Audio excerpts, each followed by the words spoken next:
I'd like to welcome everybody to Stanford. For those of you who are coming from out of town, I know a lot of you are flown in miles and miles away from China and East Coast and everywhere else. Thank you all for coming. Of course, you know we're here today to remember a person who was very important to all of us, a person who had a profound impact on our lives, and to share our memories of him and keep them in our hearts. So I'll just quickly start out the program. We'll have a lot of speakers on the program. Then we'll also have time for some of you to come up and share your memories and your thoughts about hair. So our first speaker, but actually our first singer, is Betsy Rose, who's a longtime friend of the family. And she's going to go start with an opening song for us.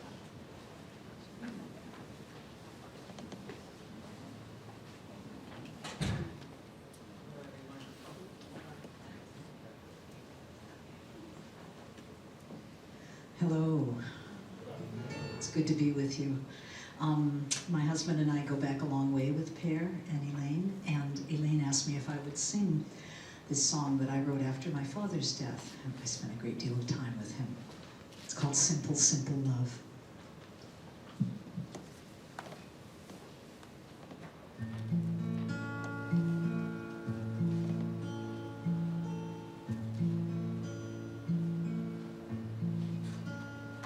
When the words fail, will you hold my hand? It's all I need. It's what I understand.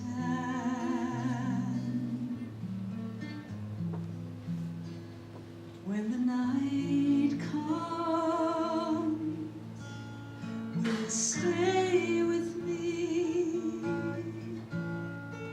It's all I need to help me go to sleep.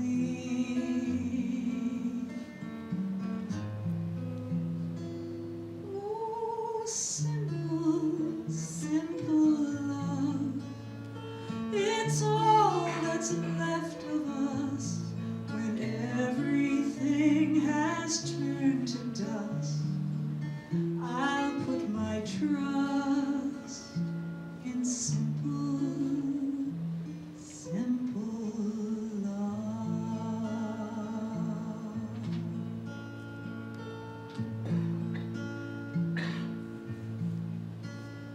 When the end comes, will you breathe with me? It's all I need, just your quiet company.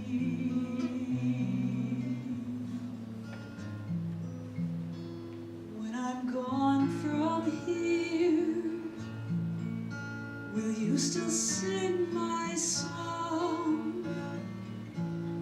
Will you carry on with the music in your heart? Oh, simple, simple love.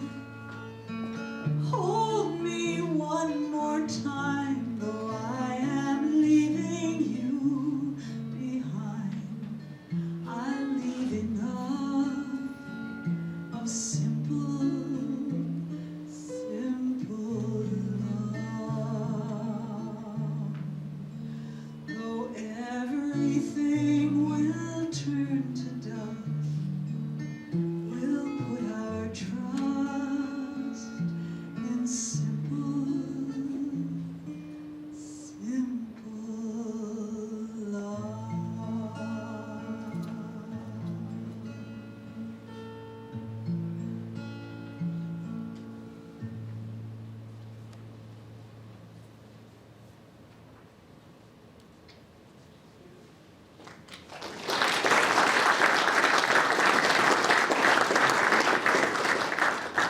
So next we'll have opening remarks from Peter's wife, Elaine.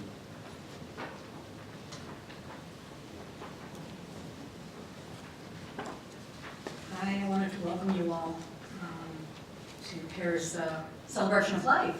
Glad you're here. Pear and I were married for 38 years, and we had 45 years together as a couple. We met at UMass Amherst. I was 18 and he was 19. And Pear would say that he vamped me, but the real truth is that I vamped him.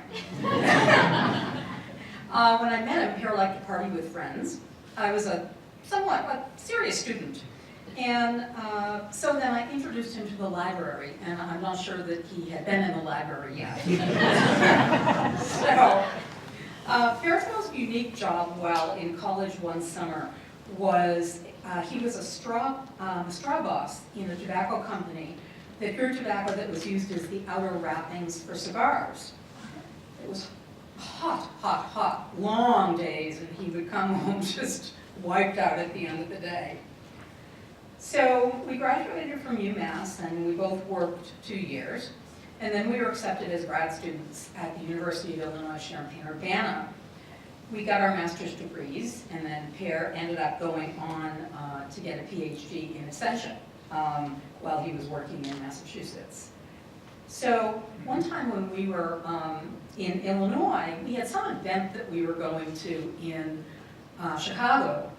And so we were coming back from the event, and it was dark out, and it was on the freeway. And, you know, both Pear and I knew the nuances of New England weather. So rain, ice, sleet, snow, got it. So the road looked a little wet. And so the next thing we know, the car is doing a 360 and ended up in the gully on the center strip with headlights facing up towards the sky. And so we needed to get the car towed from there to get home. So Pear noticed that across a big cow field was a gas station. So he tromped in the dark across the cow field to the gas station and was able to get a tow truck. So the tow truck pulled us off, and we drove the rest of the way home with 2 wheels on the gravel on the side of the road and 2 wheels on the black ice. And so we made it home. And the apartment building had a driveway that kind of had an incline, and so we didn't think that we would be able to get all the way up. So we went up a little bit and then turned and parked in a space. And so we got out of the car and then noticed that our car had slid down onto the car next to it. And so Pear started going in the apartment building nearest this and knocking on doors. And he finally found, thankfully, this really, really mellow guy. And he said, as long as you have it off of my car by 9 when I have a class tomorrow, that will be just fine. So that worked out very, very well. So we moved back to Massachusetts. We got married, bought our first house. And it was an older home. And on the back was a piece that was like cantilevered out. Only part of the house, but it was really strange looking, no windows in it. And so Pear decided very early on, after we moved in it, that he was gonna get up on a ladder, put on goggles with his chainsaw, and chainsaw it off the back of the house. So the next door neighbors came over, and that was how they met Pear as a neighbor. And by the way, he did chainsaw it off the back of the house. So, also in this house, one evening, we slept with the door closed, our cat was like incessantly meowing outside the door. And I opened the door, and the house was like filled with smoke. This was the second story of the house, just filled. And so I'm like, Pear, wake up! And so he was a hero. He went down the stairs and peered around into the kitchen and noticed that the flames coming out of the dryer. And so we grabbed a 5-gallon spring water bottle and dumped it on the fire, which was pretty smart. And the firemen were called, and they ended up leaving. Just smoke damage, nothing else destroyed except the dryer. So later in the bathroom, we were washing soot off our hands, And we closed the bathroom door, and I'm not sure why, maybe to keep the smoky smell out or something. And so we were done, and we went to go get out of the bathroom, and they had older doorknobs, and we turned the doorknob, and the doorknob on the outside fell off. So we were trapped in the second floor bathroom. And so Per used his, wonderfully sharp mechanical skills to get us out. So several times in the months before Per died, he said, if I die, I have no regrets. He said he had an amazing career doing something that he loved, that he had me loving him all these years, and that he had the honor of watching our wonderful son grow, meet the girl of his dreams, marry her, move to Austin, Texas, buy a home, get his dream job at the University of Austin. I miss Per every day. It's hard to let go of someone that you've been with for 45 years. I like to read a quote that when I read it, it was like, this is Per. And it's by Terry Pratchett from the book Reaper Man. No one actually dies until the ripples they cause in the world die away. And I suspect that the ripples Per made in this world will last a really long time. Thank you.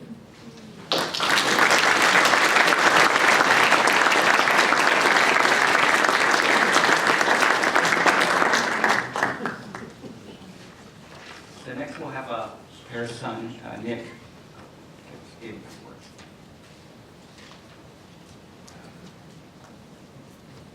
All right, so on Thursday, I gave a kind of family history talk at the Navigation Symposium that my dad ran for many years. And after that talk, there were a bunch of wonderful tributes. So I'm going to steal an analogy that if Gabriel Wong is here, Gabriel Wong made this analogy, but I think it's the perfect analogy for what Per stood for. And this is that Per was a human version of GPS. So GPS helps you find where you're going, and this is, I think many of you will agree, what Per helped us all do in life. Whether we knew where we were going or not, he was able to help us get there. So I want to put out the challenge to anyone who's still in the GPS lab, please invent the new version of GPS that's as good as Per, that even if you don't know where you need to go, it will get you there. So building off of my mom's, where she ended her stories, I want to kind of tell two stories of how he got myself and my wife Melissa where we are today. And one of these stories was one of his favorite stories. He told it at our rehearsal dinner for our wedding, so I'm going to pass that on to you. So this story goes that Melissa and I met, we were dancers here at Stanford, and we met in a waltz performance group, and then we wanted to choreograph this group, so we got together and choreographed this group, and we had to audition people, and so we came over to the house one night, and we needed to choose all of from these 30 people, the 10 or so that we were going to take. And so this was a very hard problem. We were sitting at the table, and so we were sitting in the dining room, and Per was sitting in the family room a couple of rooms over. And as he says, when there are people who really harmonize together, there's just this sonorous sound that their conversation makes. And so he heard this, he's like, what's going on over there in the dining room? And so he turns down the TV so he can listen, this sounds very interesting. And so he knew that I had a girlfriend at the time, and this was not my girlfriend, so he was like, who's this girl who sounds so harmonious with Nick? I think I want to go see. So he had the work that he was doing, but he made up an excuse to go to his office, which he knew was going to pass by where he knew we were sitting. And so he made up this excuse and went into the office. And I learned later on, once he was in that office, Peter Levin is somewhere in this room. He called his friend, Peter Levin, and said, I have met the future Mrs. Enge.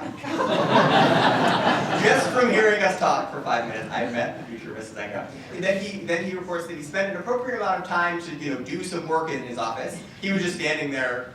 Does this seem like an appropriate amount of time? Right? And then he went back, came out, and he says, do you want me to get you a pizza? I'll get you I'll pay for it, I'll get it delivered from Amici's, which is a great pizza place. And we said, sure, I guess that's cool. Melissa reports that she was like, wow, this guy is a really nice guy. we had a nice guy to hang around. So as I said, I had a girlfriend at the time, she had a boyfriend at the time, so we were not thinking about this at all. But in Per's mind, this was already happening. This was just, she was the future Mrs. Enge, and he was going to make it happen. And that pizza for meat cheese was going to be the start of that. So he was correct. We ended up having a wonderful working relationship, and then more relationship that eventually led to getting married. So the second story came after we were married. We asked if we could come to his office and kind of talk about our future, what we wanted to do with our careers in the future. So we knew that we wanted to teach social ballroom dance, swing, waltz, salsa, tango, which is what we do, our dream job now at UT Austin. And we sat down in his office and we're like, so how would we go about getting such a position? And he's like, I really don't know. I'm in engineering. I can tell you how academia works in general, and I'm happy to help you however I can, but I can't really specifically tell you. But it was a very, very helpful conversation, and he was like, if there's anything I can do to help you get this wonderful dream job, please let me know. It came to be about a year later, I think, and this position came to us, randomly fell in our laps, and they're like, do you want to do this job at UT? And we're like, maybe, let's see. So we went to UT, and we went there, and there were some things about the position, and we weren't really sure about it. We were like, okay, I'm not really sure this is actually the dream job that we want.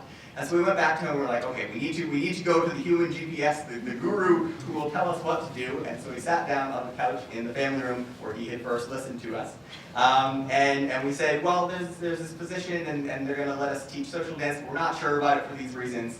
And he's like, what are you talking about? You sat in my office a year ago and you said this is exactly what you want, so you're going to Texas. And we're like, but there's all these things that we're not. And he's like, duh, like just go. we're gonna have to break this to Elaine, and I'm gonna be sad, she's gonna be sad, but this is obviously what you have to do because this is what we talked about a year ago. So I'm sure that resonates with many of you. I'm sure you've had similar pair as human GPS moments, but I just love that analogy, and that's how I will remember him going forward.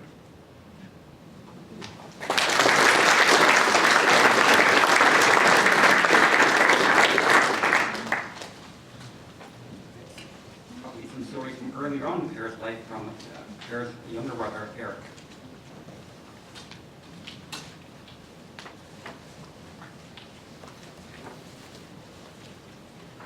So I don't actually think it was necessary for you to point out that I was his brother. But thank you for doing that. So, you know, for me, this is one of life's truly ironic moments because I would give anything to not actually have to be standing here today making these comments. But on the other hand, you couldn't pay me enough money to have me be anywhere else. And I know, you know, all of you know a lot about Per, that's why you're here. You know about his career accomplishments, you know about all the things he's done, the work he did with wide area augmentation systems and local area augmentation systems that are deployed in over 110,000 aircraft, the Kepler Award from the Institute of Navigation, the GPS Hall of Fame, and many other things. And he'll surely be remembered for all of those things.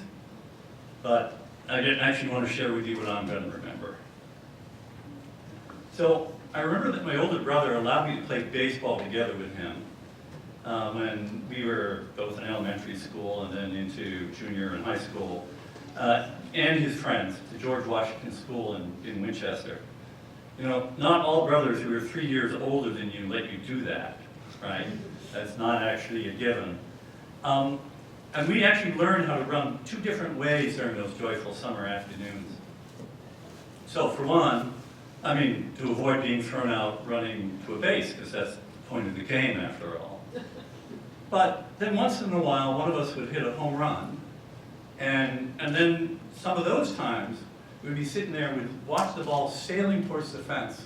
It was heading towards the fence, and then you'd see the car on the street behind it. And it's like, you kind of have going in your head, uh-oh. And someone would yell, run!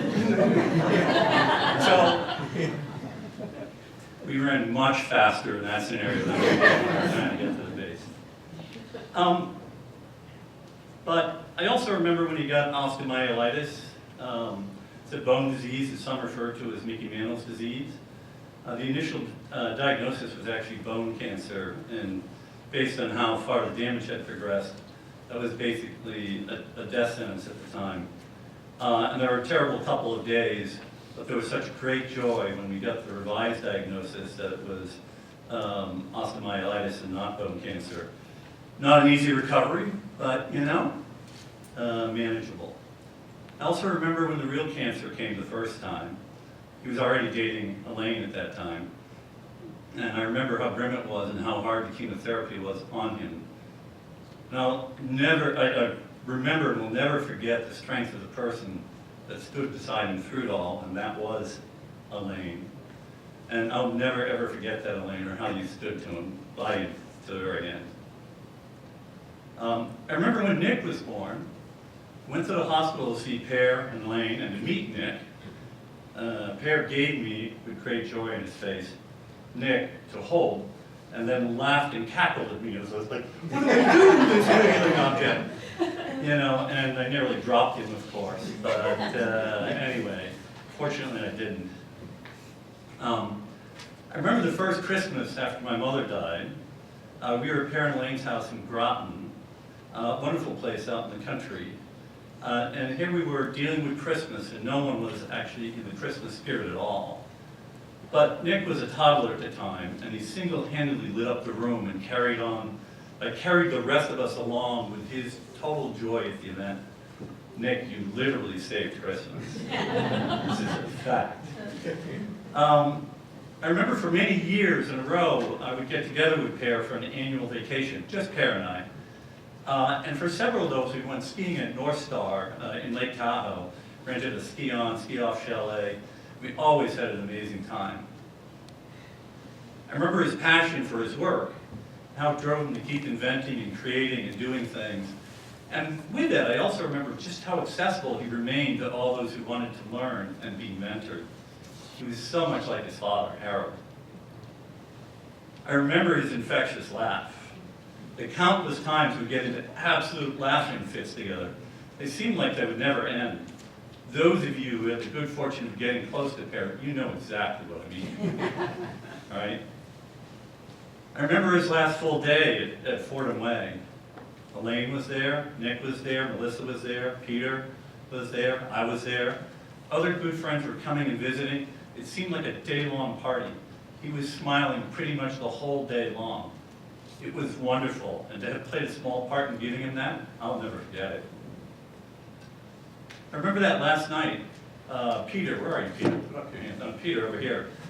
He took the 11 p.m. to 3 a.m. shift, sitting with Per to make sure that he didn't get hurt himself trying to get out of bed. And I had the 3 to 7. And I was staying in a Marriott in Santa Clara. So I get up, 2:30 a.m. I went out to the rental car, hop in the car, and drive up to Mountain View, backed it out of my parking space, and I heard the ka-thumpa of a flat tire.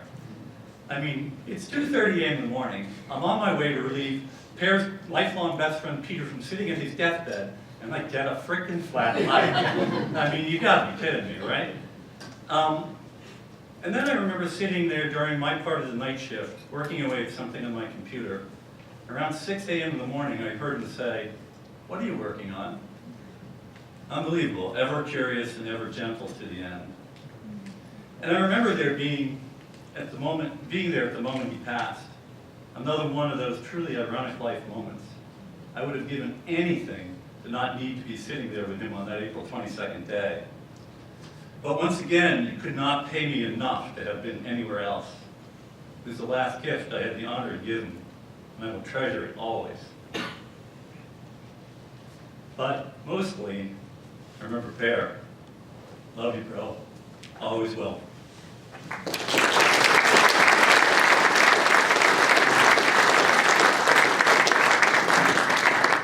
Next, we have Brad Parkinson, the person responsible for Per coming to Stanford University.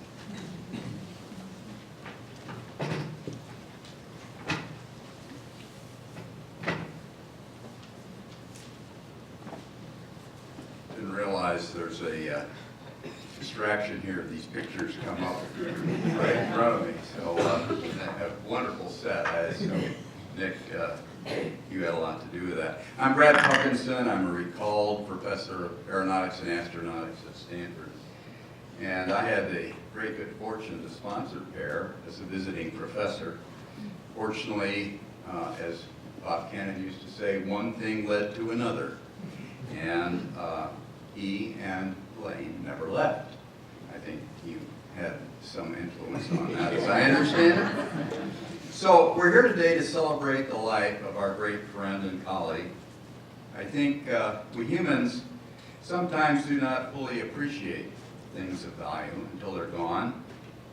And I think at the end of life, a good measure of a person is the value that they added to humanity.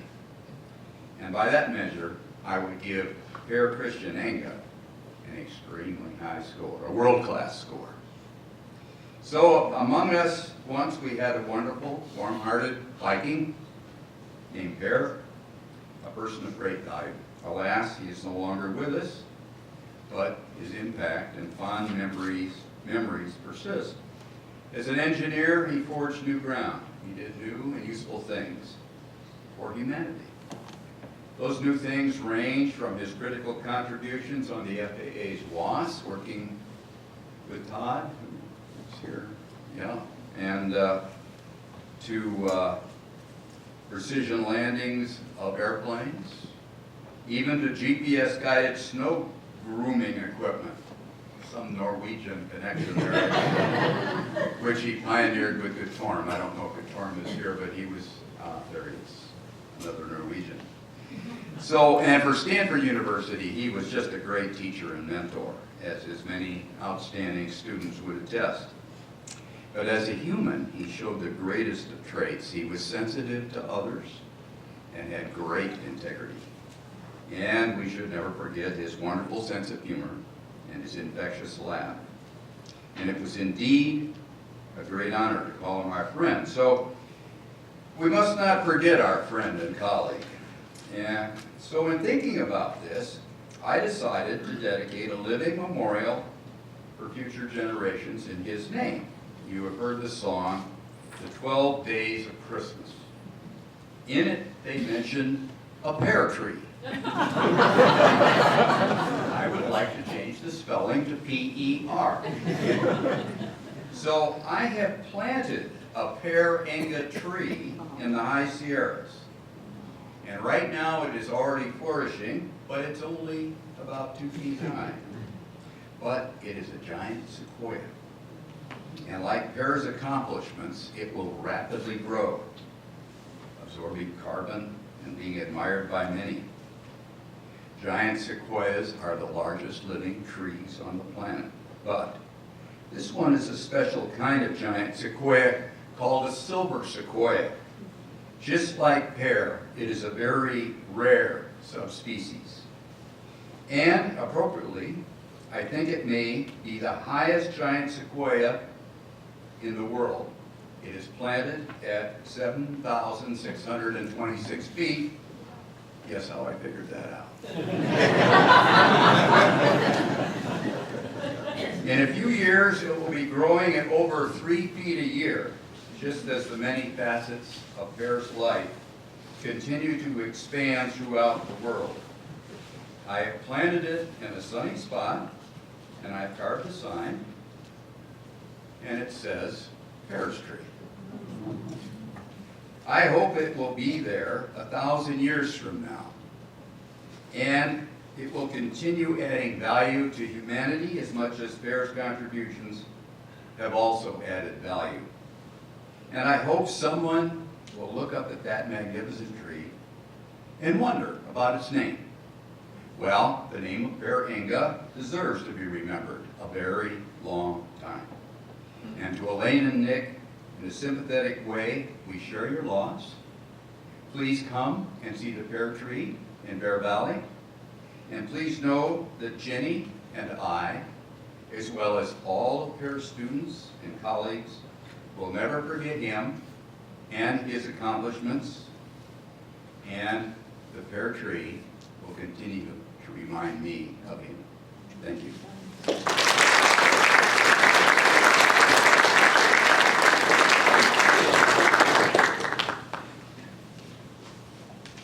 We might need the GPS coordinates for that tree so we can visit it at some point. Okay.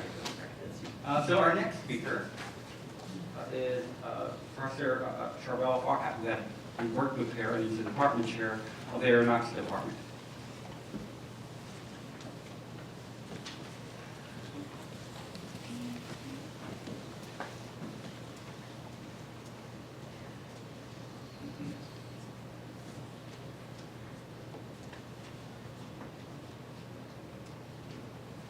I met Per 20 years ago over a phone conversation.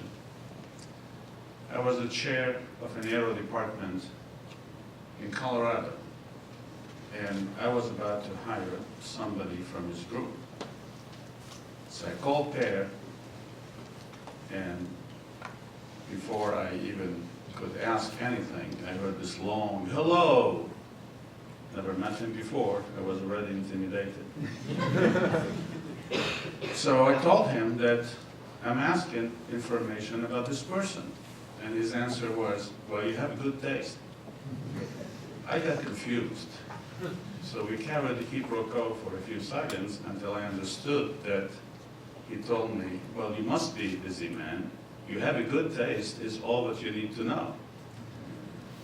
I said, good, but I need to be able to say a few more on the paperwork. So we had our first discussion, and we did hire that person.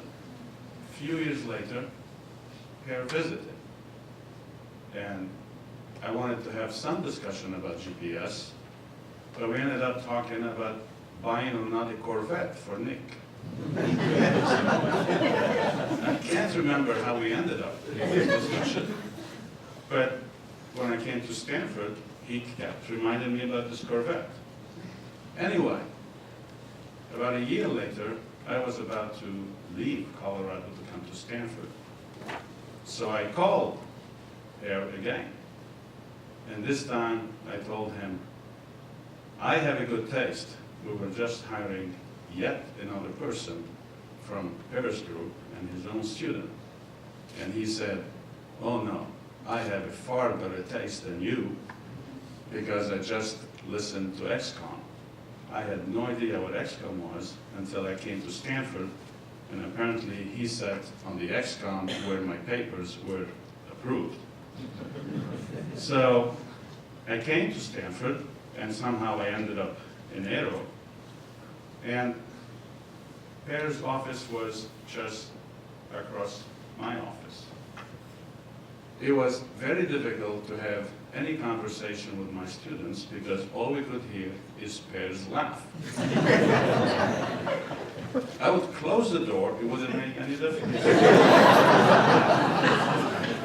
And I have a great witness so that you know that these are not words that I put together for today. It's the CTO of Boeing who was in my office said, is that Per? I said, this is Per. He said, he does the same thing at Boeing too.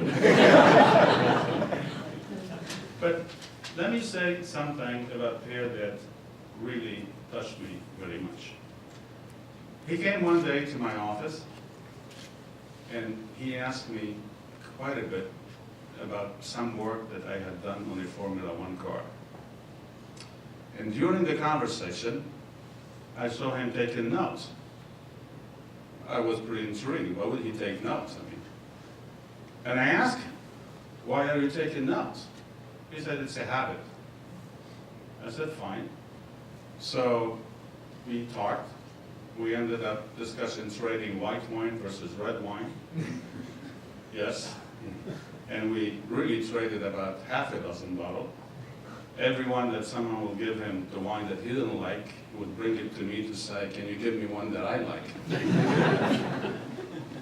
And then a few years later, many years later, I am a member of a committee that is reviewing a lab at a big government institution. And at the dinner, my host leans on me and tells me, wow, you've done some work on that Formula One car. I asked him, what are you talking about? So to make a long story short, well, this person who probably should never told me what he told me, Per wrote, he was not apparently part of the team that nominated me for the NAE, but there is some step where you write a letter to endorse or not. And he wanted to write that letter, and he wanted it to be very meaningful, so he wrote it with all the details. And to that, my host, who was chairing the committee, told me that probably that letter helped you far more than anything else that we had seen. So that was really the pair I always knew, very altruistic. It was never about him. It was never about what he deserves or not. It was always about the others. I miss him. I miss his laugh. I miss the Shiopinos at Alfornayo. I'm missing his complaints about red wine and why he favors white wine. But I know that wherever he is, he's keeping a good eye on this department.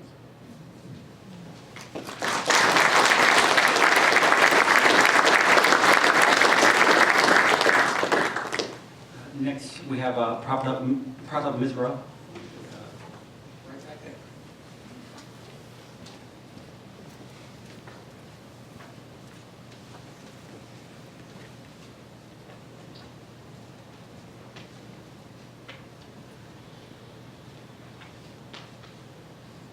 Like many of you, I count Bear's friendship as among the blessings of my life. I'll tell you one quick story from 20 years ago. We were already pretty good friends by then. We had co-edited a special issue of our proceedings, a special issue in GDS, and we had talked about writing a textbook together, a GPS textbook, which would have been the first. In any case, Per, as you will know, had moved to Stanford as a research professor, and the next step for him was to join the tenure track. So somehow, I got to be on the list of people who would write him a recommendation letter. I figured it wasn't me, it was MIT letterhead that would have been impressive. In any case, somebody approached me and said, would I write a recommendation letter for Per to become a tenure track professor? Of course I would. So I thought very highly of Per, and I started writing, wrote 4 paragraphs, glowing recommendation. I was going to send it to Per for fact-checking. So to tweak Per's nose, I added a paragraph which said, so brilliant as this guy is, I'm not sure how reliable he is. You see, he agreed to write a book with me a year ago. I've written 3 chapters, and this guy hasn't written a paragraph yet.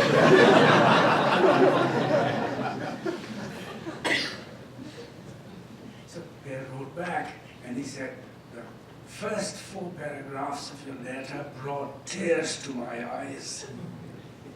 And the last paragraph made them flow and flow. That was Per. Of course, he became tenured professor, and now chair professor. And the book, incidentally, the book did get finished, more or less on time, and became a source of great pride for both of us. A wonderful friend, miss him every day.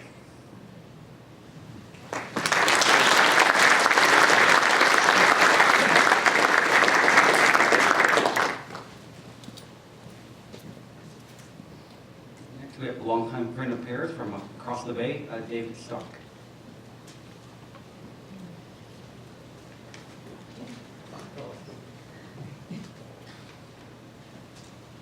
I met Per 40 years ago in Boston, and we were post-college kids who were full of ourselves.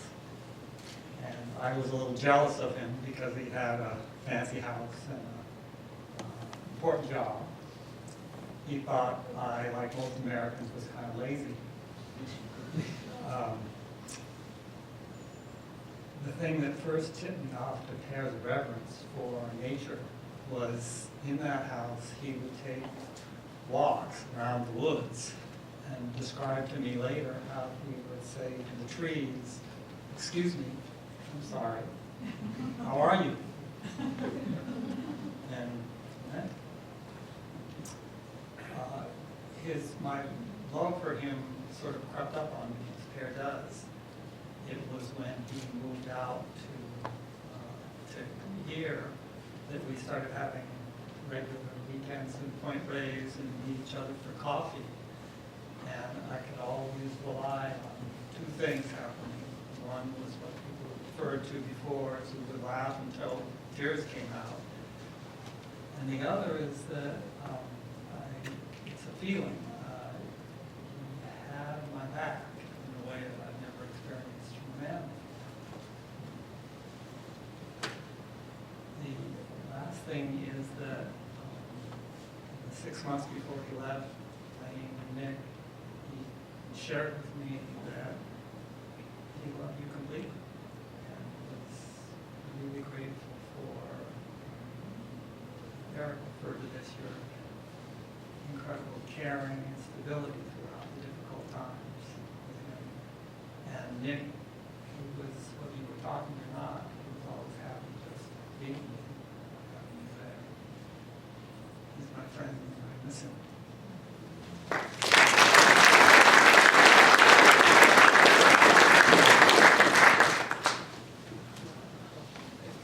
Next we have Todd Walter.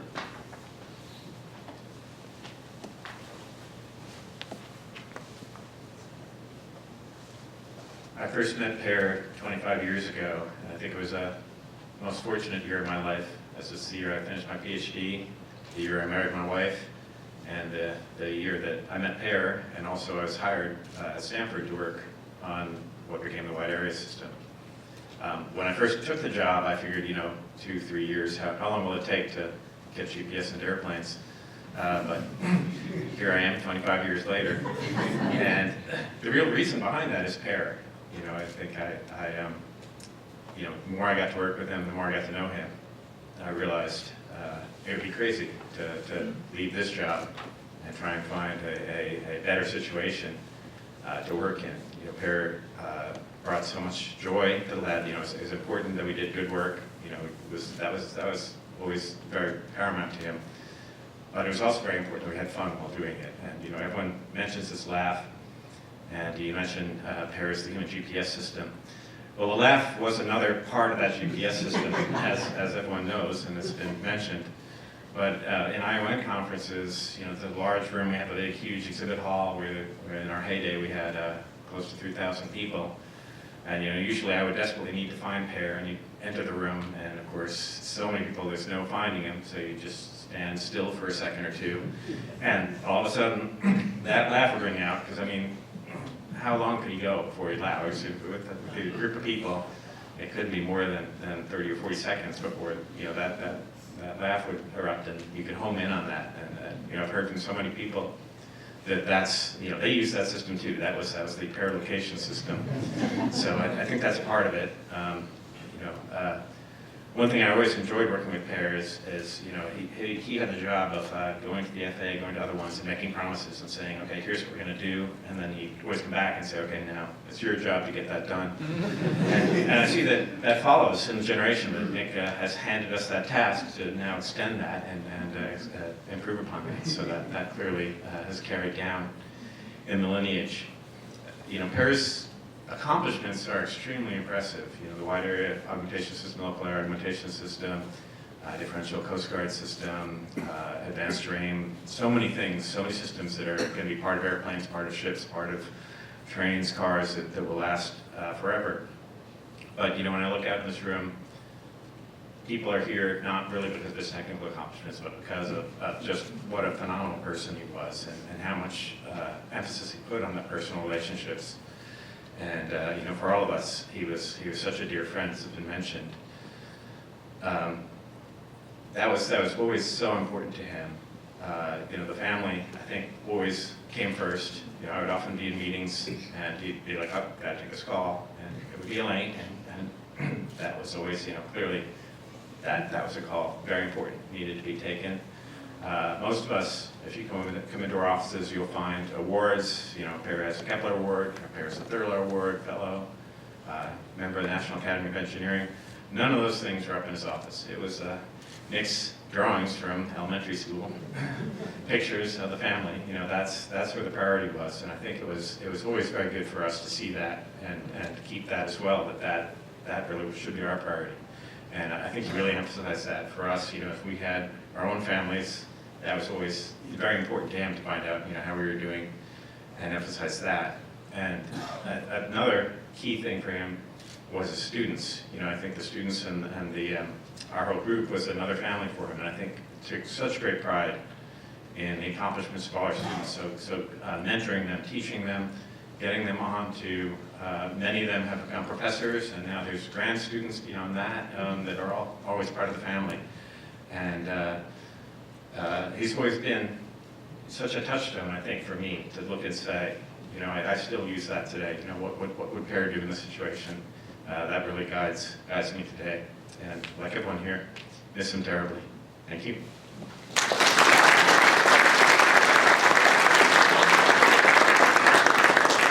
Next, we have Peter Levin.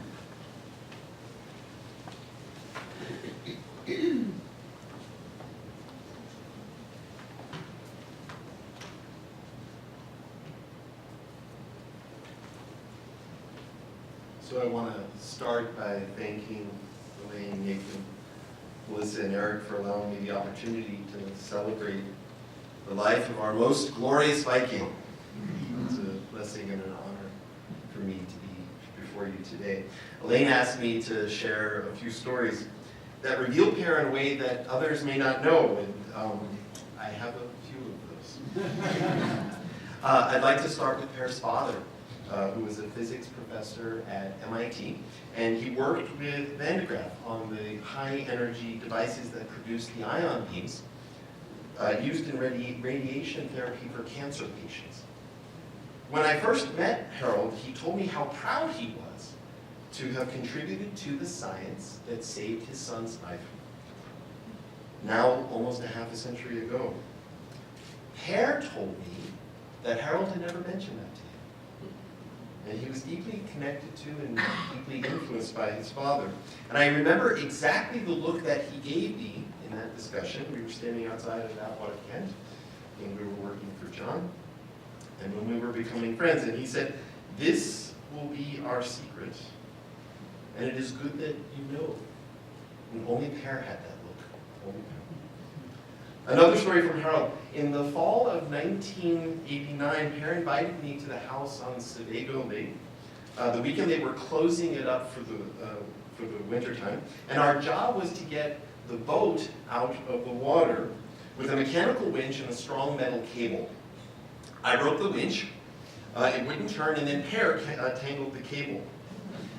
Per was really worried that we would get caught by his father like two schoolboys smoking cigarettes for the first time. And of course, that panic just made us both much more anxious and incapable and loud. We turned the crank harder, which made the problem worse.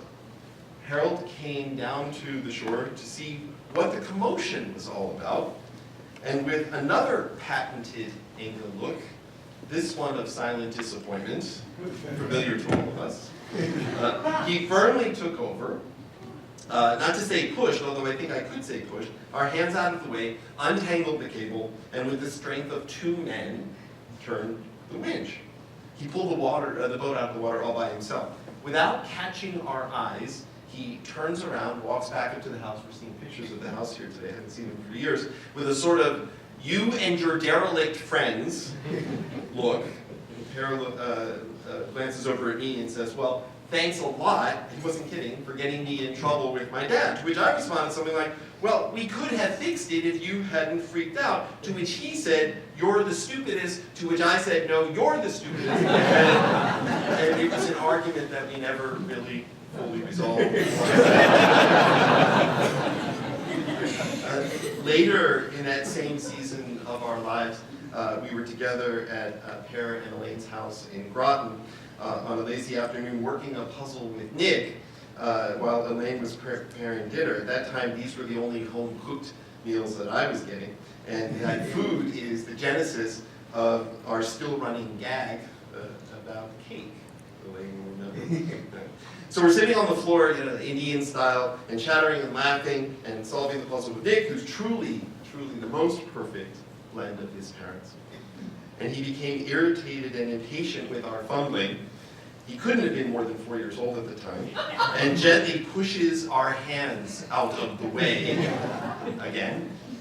You can perhaps see where this is heading. The moment could go either way, right? So I'm very pleased to report that Per found this particular episode hilarious, and that we were still laughing about it as recently and until April of this year.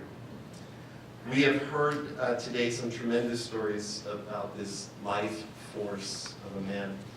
How he was generally quiet until he had something to say, how he helped people find in this most magical way their own best path. The metaphor to his life's work and navigation is profound. Know and learn the fundamentals. Listen carefully for the quiet signals. Correlate the information from other sources. Check your work as if other people's lives depended on it. Decide and move forward. The medieval power of Tor meets the modern power of Brad Parkinson. Per was a beacon of ancient wisdom.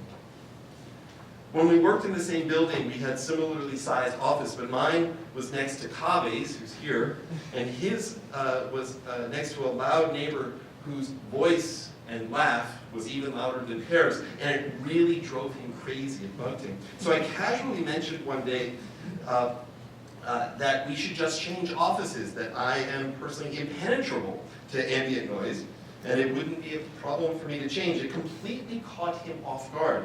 He looked and said, "You would do this for me?" And I said, "Oh, sure, that's no big deal at all." Another Per look. We'll call this one, "Sometimes people really surprise me." It was such an innocuous and even obvious gesture, but it became a great move, let me tell you. It led to us having lunch together almost every day, the Math on the Napkin episode, which is still one of my favorites, and which I will summarize by his momentary exasperation, which was, "Listen, you're not that smart. That wasn't really the problem. I was just simplifying it for you because you wouldn't leave me in peace to enjoy my meal." That resulted in a Best Of award with one of his students and the genesis of a glorious 30-year collaboration of patents, papers, and 2 companies. The night before he died, I was sitting with him in the freakish dark quiet of 2 a.m., having just relieved Nick while Eric was wrestling with his flat tire. And Per lifted his leg and he put it on my lap. And I massaged it for what felt like an hour. And when my hands hurt too much to go on, I asked if I could stop. He opened his eyes and looked at me squarely, and with his imperishable smile said, "You do good work." The final judgment of the Viking king. A few of us, again, know exactly what it means. Per once told a dear friend of mine, someone he did not know, but Per knew that I trusted and care about, that he had, quote, coin in his realm. The perfect pair expression, 5 words, parsimonious and elegant, thoughtful and with emotional momentum that transcends time and place, to name 2 things that Per knew more than any other person we shall ever meet, know, or love.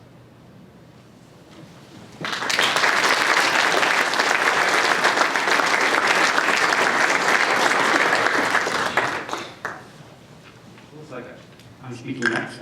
I'm Sherman Lowe. I came to Stanford in '94. I've known Per for over 20 years. He's my advisor, my mentor, my boss, though it never felt that way. He always treated everyone like they were equals, and gave us more credit than we probably deserved, and most importantly, a dear friend. So I guess I'd just like to share some of my memories of Per, especially for those of you that weren't in the lab. These are some things that really stuck out to me about Per. So one of the things in the lab is that we have a weekly group meeting where we would practice talks, especially people within the lab. And Per always wanted to hear each and every one of us, students and the staff, give talks to see what they're doing, but also to help them improve their public speaking. As you know, Per is a great public speaker, and he always wanted us to be able communicators as well. And so we would do these talks, and they're obviously not going to be as good as Per's. And we're never that. We're decent, but not that good often. But Per's always positive. You could always expect them to start off with, so-and-so, Sherman, great job. Sherman, good job. No matter how badly you did. You could have bombed it. You would say, Sherman, that was a good job. And then if he had some criticism, and which he did, but it was always constructive, he often would say in a self-deprecating way, like he said, maybe I misunderstood, I think I misunderstood your slide number 5. It kind of said, I thought it said gravity went up, but I check on that. So you never ever, he always said things in the nicest possible way, and you never felt, it was always a safe place to do your work and and a wonderful experience to be with him in that way. By the way, he, despite having heard all these talks in practice, he would in the conferences, he would always go to hear his students talk. And he felt that it was very important to be there to support them, to let them know that he cared. He wasn't there to judge them or anything. He just wanted to know that he cared about them and he wanted to be there for them. Per, of course, also gave talks at these meetings. And as you know, Per is a fantastic speaker. He loved to weave stories. He also had a very interesting way of physically delivering his stories. Per is a pretty big guy, pretty impressive. We were going through some of these pictures. Some of the students, I'll quote someone said, especially the one where he's playing table tennis. The man had quite the guns on his arms. And so he's a pretty physically impressive guy, but his physical mannerism was very different than that. He would often come up and stand with a leg on a chair, or go sit down and, well, I like to demonstrate this. I love this one. Give a talk, sitting like this, feet dangling, swinging around. And, you know, I thought, for such a big, physically imposing person, so humble and so disarming, in fact. And he didn't just do that in our group meetings. He did that in class. He did that even in our meetings with our sponsors. And I thought it just put people at ease, especially the students who, when you think of a professor, like, oh, that's a professor, I can't talk to him. But Per did things that to make sure that there was never that gap, that we couldn't, that he was always approachable. Yeah. So,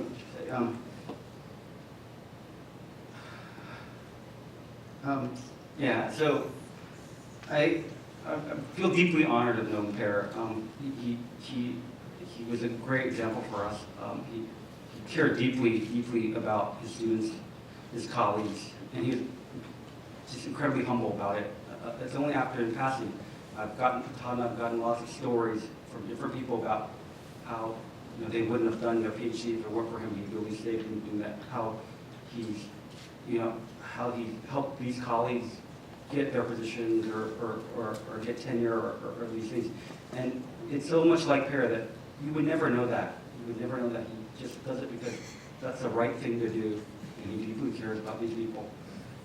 And so, and even at the end, I remember because he was ill, I taught his freshman intro seminar earlier this year, and we sit down, I talked to him about it, and he said, we figured out a way of arranging a Skype to the class so I could see the student presentations. He really cared a lot about his students. And then even in the last few days where a couple of us were visiting him in the hospital, wishing him well, his first thought was, let me make sure you have a seat to be comfortable. Would you like some orange juice? It's remarkable that he was going through, what he was going through, and all he cared about was our comfort.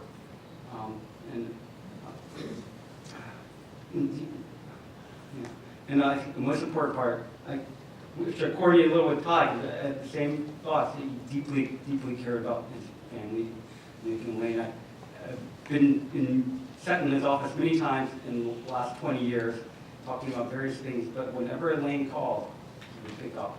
And in fact, on his first iPhone, he had a special tone for you, which someone, I won't point out in this room, described as free. That still did not dissuade Per from changing that tune, and he would always, when that came on, he would always pick up. And when Todd said the only major pictures in his office were that of Nick and Elaine on Lake Sebago, I'm thinking, and that was near, New York were near and dear to him always. So I miss him deeply. I think of him often. Many times a day, I wish I could go downstairs and just chat with him. Many of us are proud to call him mentor and friend. And I hope and I know many of us will hope to carry on his legacy and carry on those values that he stood for.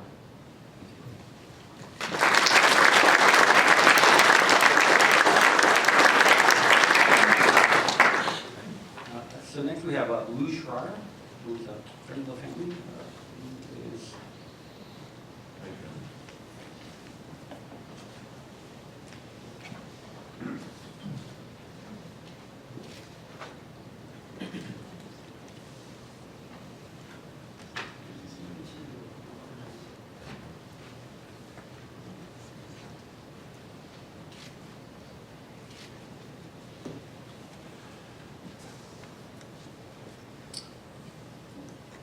Elaine, Nick, Melissa, Pear's family, his colleagues, his friends, and those of us who have been privileged to know him.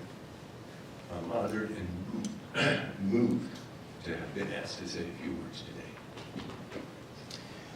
Pear and Elaine were the first people I met the day I moved into my Mountain View neighborhood. And that would become home to both of us and our families for the next 20 plus years. Our houses were across the street from each other. And it was a fortuitous event. Pear and Elaine's welcome turned into a 20-plus year friendship between Pear and myself. Pear took a lot of satisfaction knowing that his academic work and commercial collaborations would go a long way to developing and transferring knowledge to the widest possible audience. Those of you who worked with Pear know this even much better than I do. He was one of the smartest and most highly accomplished people I've known, yet still, excuse me, modest about his accomplishments and counter to the culture of so many smart people in the Valley. He was self-effacing. At the same time, Pear was openly proud of his lab's people and their accomplishments, and wouldn't hesitate to bring their achievements out. Even as much satisfaction, sorry, frog in my throat, not a good breakfast. Even as much satisfaction as his own work brought him, Pear derived even greater satisfaction and pride from this family and their accomplishments. Talking with him about Nick, Melissa, his extended family made that clear. Elaine was a source of joy. Her caring, love, and pride were, as his feelings for her, especially clear. He was unmistakably proud of Nick's accomplishments, his creative ability and talent. You could hear it in his voice. You could see his smile.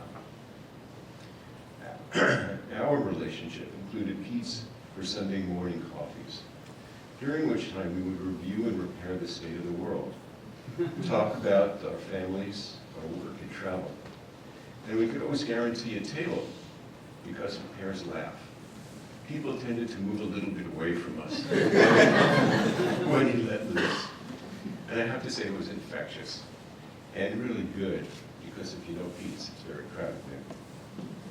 When time permitted, we went to the occasional Stanford basketball or football game. We had lunch or met at a happy hour. Ours was a very rich relationship and filled with those things that were important to both of us.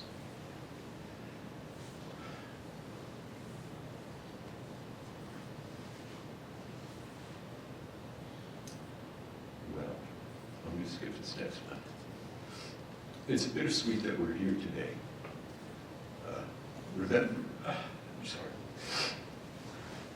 Remembering and celebrating a great friend, a colleague, and family member, saddened by his absence, our loss, but better for having known him. You know, love sometimes brings people together who would otherwise not have met, and it was luck that brought us together as neighbors over 20 years ago. And from that luck, a friendship grew. I know I'm a bad person for having been friends with her for these past 20 years. And I hope that he would say the same thing of me. I miss him.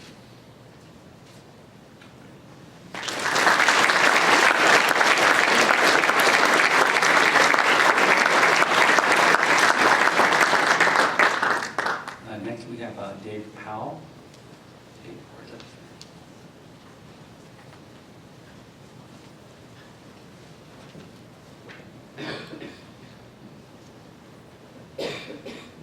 I first met Per right after he came to Stanford from Worcester Polytechnic in 1993.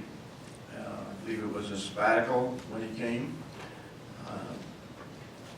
Valerie and I, my wife Valerie and I, had him over to the house, and young Nick, I think you were about 6 then, many times in those early times, and as he was getting used to California, the Bay Area, one thing that came up very early in the discussions was that Valerie had been born and raised in Worcester, and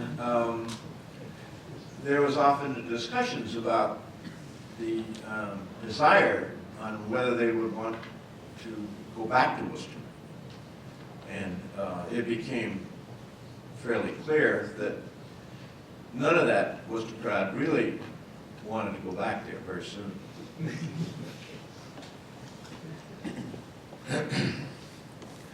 I enjoyed getting to know Per during those early years.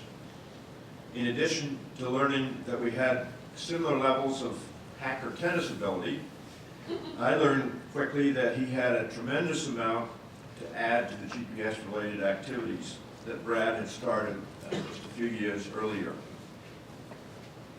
My activities with the GPS group started in 1992, mostly as a test pilot at first. And so I went through my logbooks, and I found that in April 1994, I took Per up for a flight. And we went over to Livermore and did an approach over there. And then I went through the logbooks carefully to see if we'd done any more. And I think that might have been a pretty scary flight for him. I didn't find any more. After 2 years as a visiting scholar, we were able to get Per appointed as a research professor. But it very soon became clear that it would be advantageous for us if we could get him a regular tenured faculty position. But Stanford had rules about that sort of thing. And getting your own buddies from Stanford and suddenly getting them appointed as a regular faculty didn't go. So we were required to have a wide area search where we posted it in every conceivable place where you could advertise. And we took all the applicants, and guess what? Per came out on top. So we hired him, but Stanford said, well, okay, but we can't give him tenure. And Per said, That's no problem. He had tenure at Worcester. They said, no problem, I'm not worried about that. I don't need tenure. And so he became a regular member of our faculty, associate professor, no tenure. And then, of course, a couple of years later, it was a slam dunk. We gave him tenure. And in fact, not too long after that, he was given an endowed chair. So that all worked out very, very well. I won't go into the many other awards and accomplishments that Per has achieved. That's on the official obituary in the back of your program, and others have mentioned it. But early on, I tried to help Per get used to the way things are done at Stanford, and he often thanked me and how to navigate the Stanford system.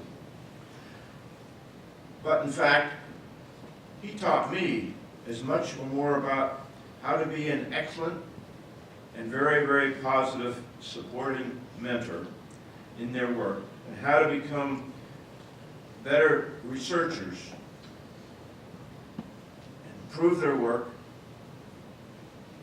And I was very, very grateful to be associated and learn from him. He also had the knack in meetings of being very clear about how he felt things should be done, when and where there were, even when there were differences, all the while maintaining a very positive and friendly manner. There was never been one instance in my association with Per over our 25 years of working together when there was any hint of an argument. I might say that we did have some discussions about the relative contributions of Maxwell versus Newton. Per was an incredible leader of the group. He deserves an enormous amount of credit for the large successes that the Stanford GPS lab has achieved over those 25 years that he was here. I will miss his laughs, his leadership, and his friendship very, very much.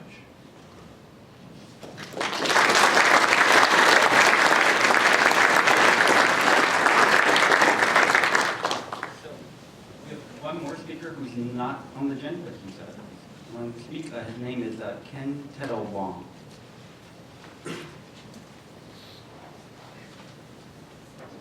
Thank you. Per has been my friend for more than 40 years. We met as graduate students at the University of Illinois, Champaign-Urbana, where we were both research assistants in the aeronomy laboratory. For those of you who don't know, aeronomy is the study of the upper atmosphere. It's okay. Neither Per nor I knew what aeronomy was when we joined the aeronomy lab either. We were electrical engineers, obviously, not atmospheric scientists. By the luck of the draw, when they were assigning offices, Per and I were put together, and he became my first friend in Illinois. Life in the rural Midwest was an adjustment for both of us, nowhere more so than at the aeronomy field station, which I point out was aptly named given that it was literally in the middle of a cornfield. We both had experiments there that fell under the broad category of remote sensing of the atmosphere, by a radar for Per, by a LiDAR for me. There were many challenges, both technical and environmental, and by environmental I mean rodents and snakes finding their way into the equipment, and frequent lightning storms wreaking havoc with our antenna arrays.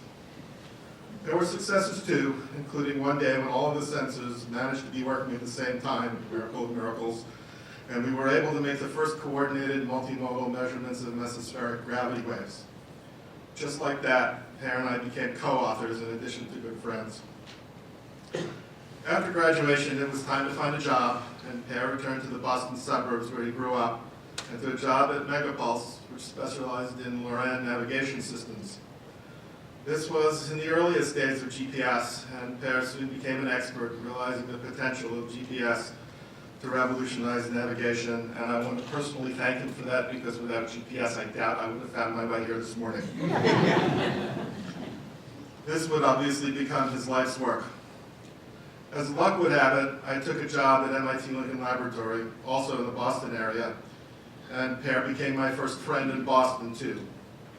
We were in sufficiently close proximity for lunches during the workday and to hang out in the evenings. During basketball season, that often included a beer or two while watching the game. Somehow, Per managed to turn a lifelong Knicks fan into a Celtics fan. As some folks have mentioned today, Per's family had a lakefront cabin in Maine, and I was fortunate in that Per and his wife Elaine would occasionally invite me to join them for weekends. Per loved all forms of water sports, and I remember him trying to teach me to water ski and windsurf, albeit with marginal success. This, I point out, did not reflect on his teaching skills nearly so much as my complete lack of coordination. Despite all of the water sports gear at the cabin, Per decided that the one thing missing was a sailboat. Per's solution was to buy a Hobie Cat one winter. You've seen some pictures of it in the slide deck this morning. And he was enthusiastic about getting it into the water come spring. His enthusiasm resulted in trying it out in Lake Cochituate one April morning when the water temperature had, I say this in quotes, warmed up to about 50 degrees. In his quest to see how fast this new boat was, Per had it heeled over at a sharp angle. Unfortunately, I was on the low side, waist deep in the frigid water. Per, and Elaine too, were on the high side, dry, laughing. As the years went by, I often reminded Per of this. One day, I suppose, I will have to forgive him. As has been hinted at before, Per was a fearless do-it-yourselfer, and I was usually his accomplice. I remember building furniture with Per in the wood shop at Megapulse. And as Elaine mentioned earlier, when they bought a house together, there was this small, poorly constructed room on the second floor cantilevered over the back of the house. Okay, I'll agree that it was a hazard. But what Elaine left out from that story was that somehow I was recruited to join the demolition crew when Per decided that it had to go. Let's just say that OSHA would not have approved. I got a call from Per one morning asking me to go with him to pick up a baby bear. I was pretty sure that Per had not chosen to adopt a wild animal as a pet. What I was not prepared for was that the baby bear in question was a 500-pound wood-burning stove that we were supposed to haul up his front steps and into the house.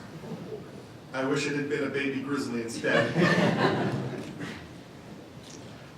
Once I met my wife, Maddie, the four of us became fast friends. Maddie particularly asked me this morning to point out Per's infectious laugh and the many hours that we all spent laughing together. When the kids were born, their son Nick and our son Steve, we started doing family things together. Life was good. And then Per became Professor Enge, and they moved to California. We did our best to try to keep in touch despite the distance. Whether it was business or pleasure, whenever it was, it would bring us across the continent, and we would try to arrange a visit. I remember one such visit when Nick was young, and I got a taste of the true California lifestyle. I happened to arrive as Nick was getting his music lesson, along with several other kids whose families had pooled their resources to hire a music teacher for group lessons. Of course, the parents were in a separate room having wine and cheese. Did a very good job of, kind of toning down the volume from the music room. They handed me a glass of wine and sat me down, and I felt like a native. I want to personally thank Pratap, my former colleague at Lincoln Laboratory, for his efforts with Per in the book that often brought Per back to the East Coast. I also remember Per and Elaine coming down to meet us for a weekend in Monterey on one occasion, and meeting Per and Elaine up in Maine one year on one of their vacations. More recently, I remember them meeting us in Napa for a weekend of wine tasting and gourmet dining. As it turned out, this was the last time I saw Per. In closing, I would just like to say to Per, and I will try to do this in the Norwegian that he was teaching me, Takk Hørmet. Thank you for your steadfast friendship all these years. I am grateful for the stroke of luck that brought us together 40 years ago. I truly do not know where the time goes. It seems like yesterday when we found each other in Urbana. Maddie and I will miss you terribly. Your absence will be keenly felt in this world, and if there is a world to come, I'm sure that we will find each other again.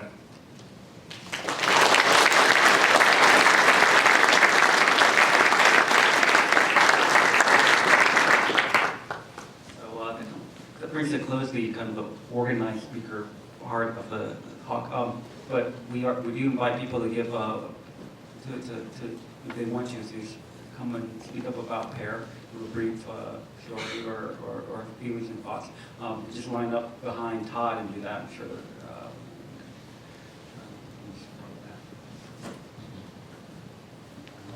You're first. Thank you. Thanks very much for giving me a couple minutes to say a few words about Per, but I think I'm going to introduce myself. I'm John Orr, and I'm from Worcester. And so I need to respond a little bit to Dave Powell's comments.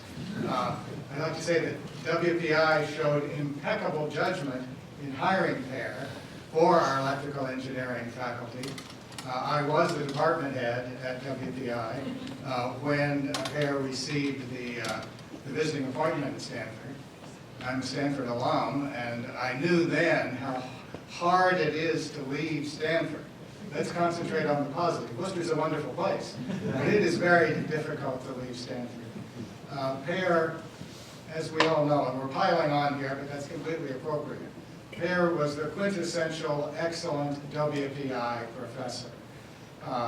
He was a fantastic teacher, a fantastic researcher, and as important as both of those, he was a fantastic person. Of course, Stanford recognized that also, and so Per very much had the opportunity to stay. And while WPI lost a faculty member, I and several of us, Peter Levin, Kava Palavan, others, maintained very productive relationships with Per over the years. And I had a great sabbatical out here in 03-04. It's great to see Todd and Sherman, who looks younger now than he did in 03 when he was here. At least two other people have said this about Per, and I don't have any funny stories, I'm sorry. There are plenty, but you've heard those. What our lives matter, but we all leave a legacy behind us. And the legacy in engineering, in science, and most importantly in people that Per leaves, even though he left us far too early, is so much greater than most of us leave with longer lives. So we can be very, very thankful for that. When I think of Per, I grieve that he left us too early, but I'm always smiling. And I think of his boisterous laugh, his resonant voice, the positive aspect that he brought to everything and to every person. I will remember those aspects always.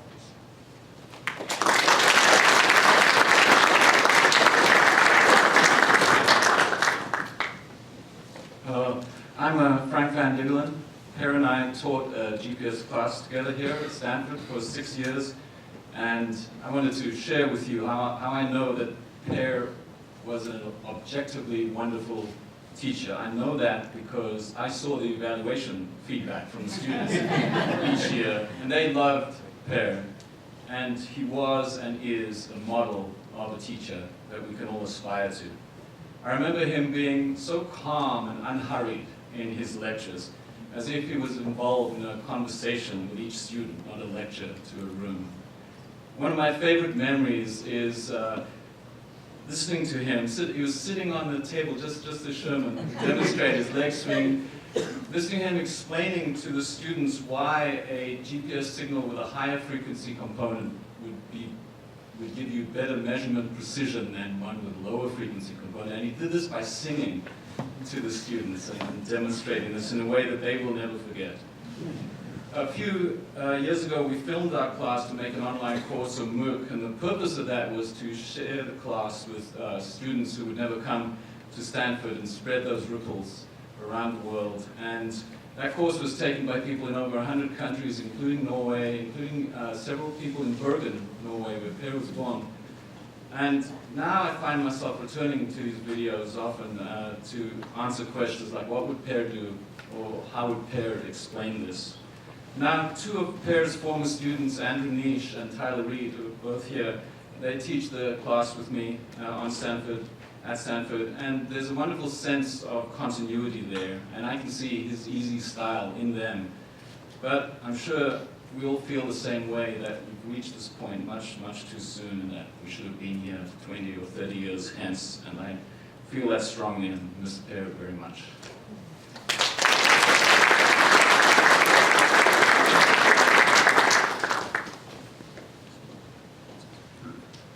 Hello, I'm Sam Pullen, one of the many people who have worked with Per in the GPS lab at Stanford over the past 20 years.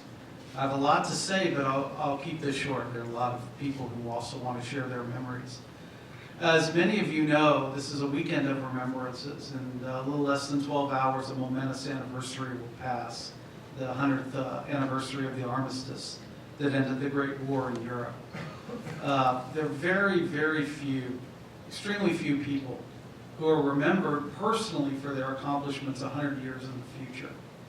But that's really not what drives humanity. What drives humanity and human progress are the contributions of the many people whose contributions are amplified many, many times by the people they taught. And Per is most absolutely in that category, as you've heard by so many people who've talked today. I don't have time to tell you about my personal experiences with Per, but I want to focus on this. His personality, which can't easily be described, but it's something that all of you know. You've worked with him, and it motivated, it engaged directly engaged and motivated hundreds, if not thousands of people.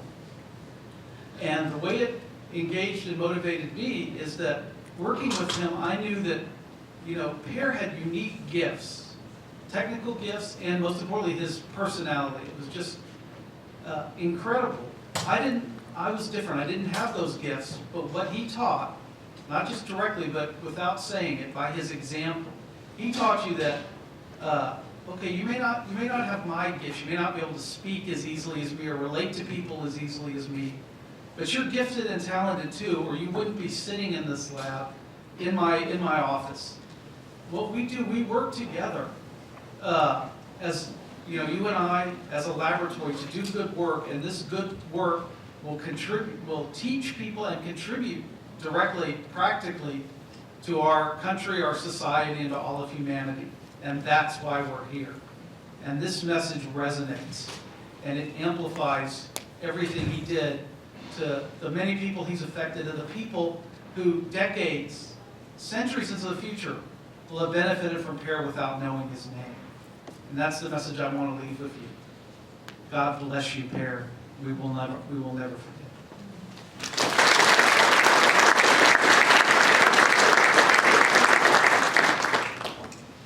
Hello, everyone. My name is Grace Gao.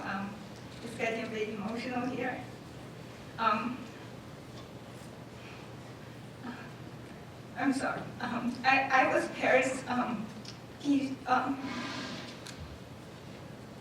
Sorry, I didn't plan to be sad like this because I know Per is always a very cheerful person. I was Per's PhD student, and then after my PhD, I stayed on as a research associate for a few years. Now I'm a professor in the aerospace department at the University of Illinois at Urbana-Champaign. I feel very lucky because that's the university where Per got his PhD. I miss Per so much because I miss him as such a charming person. I remember I met with Per the first time taking the, actually the EE PhD qualifying exam. I was a PhD student in the EE department, and because Per was affiliate professor with the EE department, and as for the qualifying exam, we have to take 10 oral exams with different professors, and then Per happened to be one of them.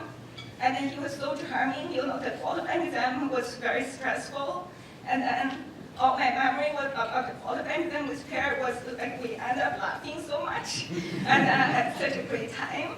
And then after that, so I decided that PhD was a pretty long journey, and if I wanted a PhD, I want to be with this person because that's guaranteed that I'll have a very nice PhD life. And then I also miss Per, miss him as a very humble example. I remember when I first joined the group as a PhD student, I helped Per doing the revision for his second edition of his textbook.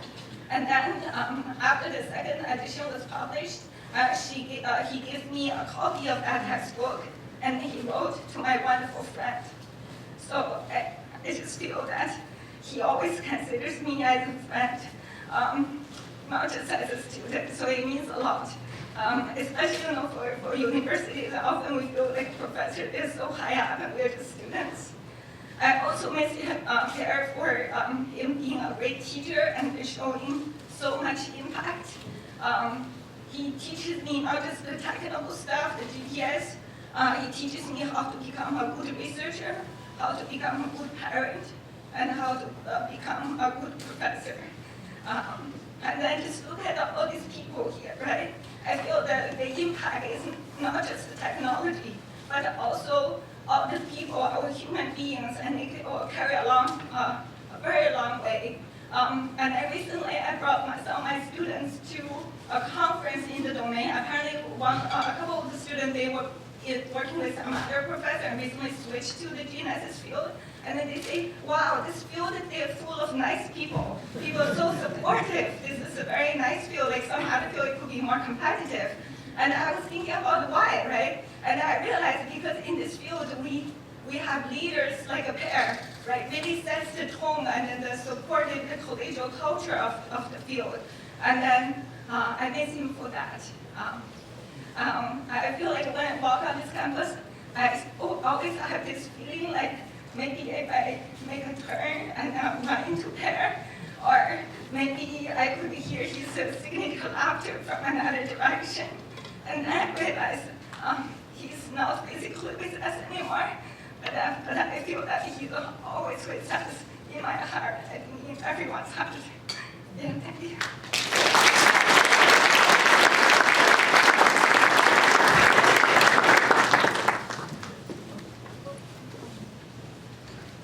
Good afternoon. My name is Sasha Middleman. I was one of Per's advisees. I wrote my dissertation for him 10 or so years ago. I have two things I want to share with you. Many people have talked about the Per navigation system. We've all gone to a conference or a meeting and been able to spot Per acoustically because you can hear his laugh 500 yards away. For me, I thought about it and realized that Per is a navigator in another way. Very shortly after joining the lab, after having had a meeting or two with him as his new advisee, I discovered something quite interesting, which was that I had to pay very close attention to these small, offhand, casual remarks that he would make during a conversation discussing some technical topic or whatever. Because I discovered that invariably, those remarks would serve as pointers, as navigation guides to very fruitful ideas. A good chunk of my thesis was the sum total of those ideas pursued.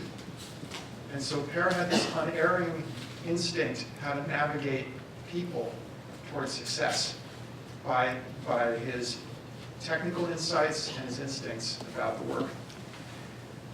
The other part of why I'm so grateful for having been Per's advisee is the sense of family that he fostered and cultivated in the lab.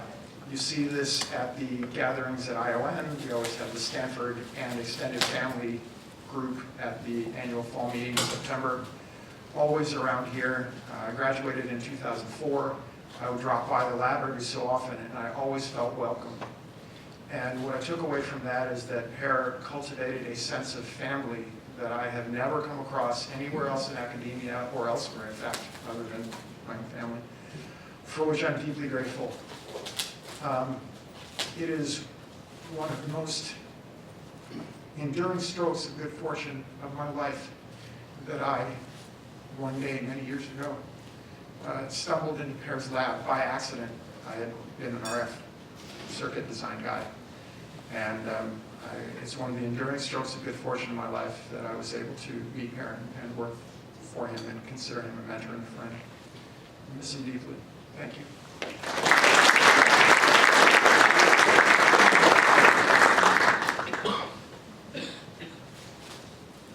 My name is Chris Gerdes. I'm a professor of mechanical engineering. I've been a colleague of Per's for 20 years. There's an element of his personality that I haven't heard yet, which is sort of central to my interaction with Per. I realized in terms of thinking about this, you've heard a lot of great things that he did. I was involved in none of that.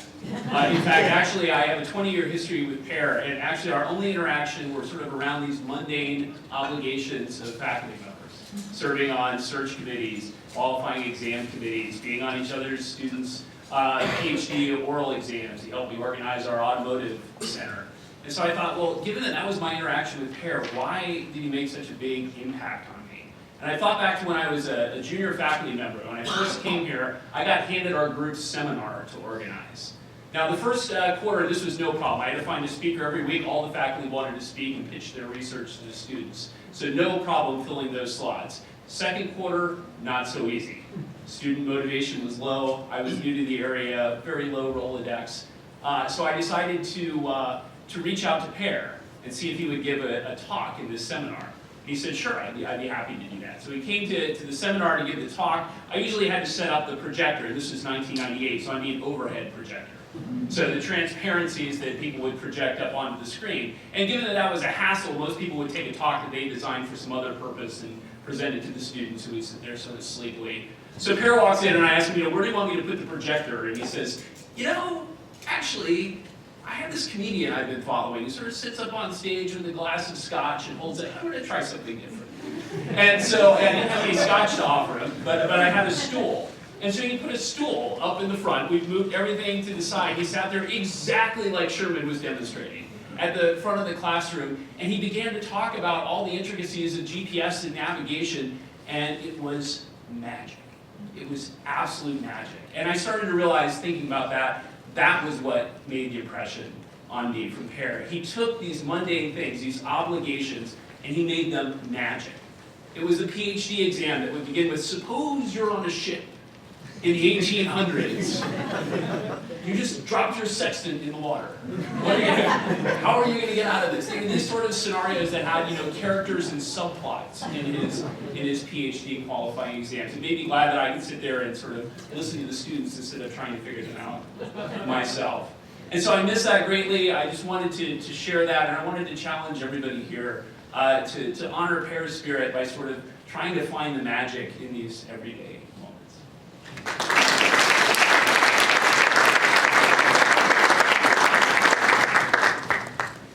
Hello, my name is Cormac Conner. I lead the wireless group at Intel. So I first met Per in around 2011 timeframe. He had been on the technical advisory board of Atheros. And then when we acquired Atheros in 2011, of course, we decided to keep the technical advisory board, and I started to work with Per closely at Qualcomm here in Santa Clara, and many of my team and colleagues are here too. So Per would come by roughly once a week or maybe once every 2 weeks, working on some advanced topics, and I got to know him and became close, and I'd like to think a friend of his. And as was mentioned many times today, his positive spirit and enthusiasm and laugh was just wonderful. We all really enjoyed those discussions with him, and at the time, I guess it was a bit tight for space on the floor. We gave him actually a very small office with no windows, which I felt so bad about, given his major stature in the industry. But he was so humble and self-facing. He never said anything like that, and was always very, very collegial and friendly. So for all of us, it was a real privilege to work with him. So he worked with us at Qualcomm for I think 6-7 years. until about 2017, 2018.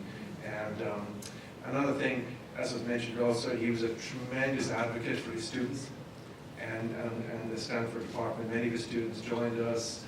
He was always asking us, people who are graduating, was there a possibility of a fit? Could we do interns? Could we give talks there? And that bonding between his students, his extended student base, either graduating or graduated, and the industry. He was always making those connections in a very positive way, and I feel he's had a very, very positive influence across the GNSS location industry. And I think Frank mentioned also about the online course. Per was passionate about education and ways to bring education more, and that, of course, was just an example. He talked to me a lot about that, of course, too. So yeah, I would say for all of us at Qualcomm, and maybe I'm sure I speak on behalf of the industry, really, really appreciate the privilege and honor to know him and meet him, and he was a wonderful, wonderful person.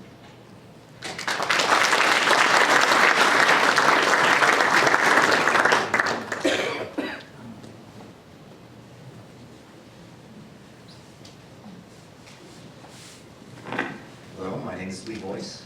I was a co-advisee, or I was co-advised by Per Enge. He was my original my faculty advisor, but Per took me under his wing. And I just wanted to share a short story because Per had a few words of wisdom that have stuck with me a long time. One, always pay attention to not stick your chopsticks in someone else's rice bowl.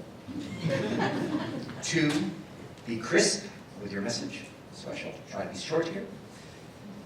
And the third was sort of like in the vein of what Chris was saying, and Per showed me once how to be amazingly brave. To give you a quick intro, it was my first day as Per's co-advisee, and I was told to go with him to Washington to attend a meeting from the FAA, what was called a murder board. Yes, you heard the word right, because the idea was to kill the project. And you know you're in trouble when you walk into a meeting at 9 o'clock, and the meeting had already been going on for at least an hour. The room was shaped sort of in a horseshoe shape, focused on the speaker. First speaker for Lorraine got up there and failed to understand Per's command about being crisp. They asked him a simple question: "Sir, how much does Lorraine cost?" The guy, there are only two right answers in government, either the right answer or, "Sorry, sir, I do not know that answer, I will get back to you as soon as I can." This guy decided to try to shuck and jive for 5 or 10 minutes, just increasing the ire and the wrath of the committee, who were just seething when Per got up. And just as Sherman described, Per gets up there, and with all of the warmth that you know he is capable of, sat down on a dais, like Sherman showed, with his feet kind of kicked off. You can see the little sand, the loafers dangling from the foot, and the patches on the jacket, looking as professorial and warm and welcoming. And he got everyone to relax. He Tai Chi'd the problem. He redirected all of their wrath and energy. He warmly explained how the system was to work and how the improvements that we were going to do. And I watched the temperature of the room drop precipitously. It was the most magical thing I had ever seen. I said, that is an amazing man.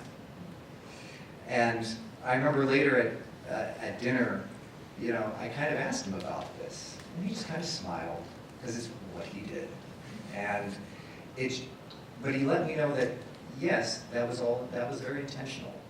And it just showed such a remarkable strength of character, and his ability to be warm and charming in the face of adversity, that I will carry with me forever. And I hope all of you have had similar experiences.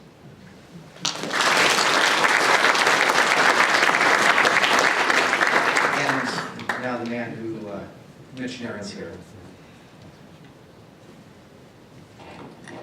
My name is Mitch Nairns.